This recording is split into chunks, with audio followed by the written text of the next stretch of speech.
The telco insider whose mobile phone tower protest went out of control is back. Now, he drove a tank down city streets, destroying transmitters to highlight what he saw as dangerous tower emissions. Now, of course, he was sent to jail for that, but the former technician hasn't changed his mind about the health effects of mobile phone towers, and he's preparing another protest.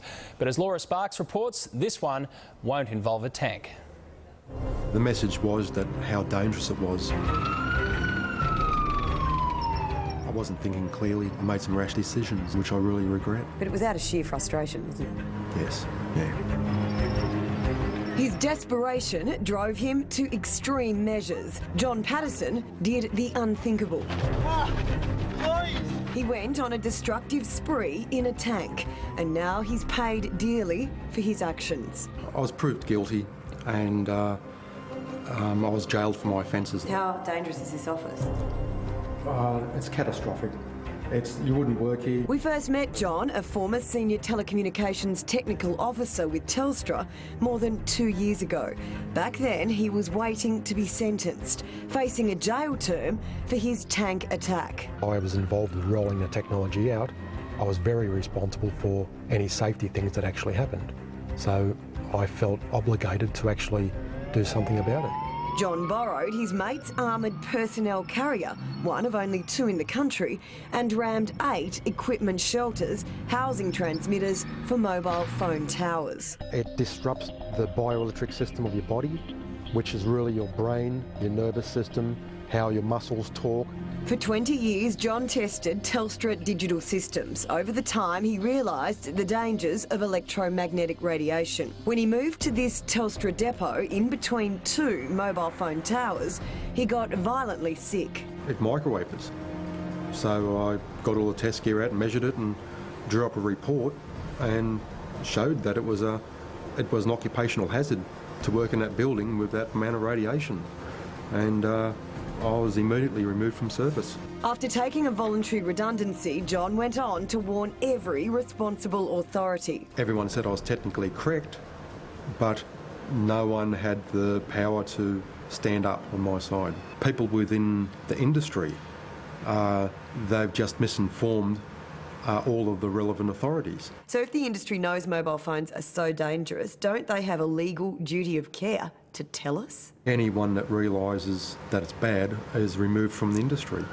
In sheer desperation, John inflicted $6 million worth of damage on the transmitter shelters. He eventually pleaded guilty to malicious damage and served 20 months in jail. It was terrible. It was a terrible experience.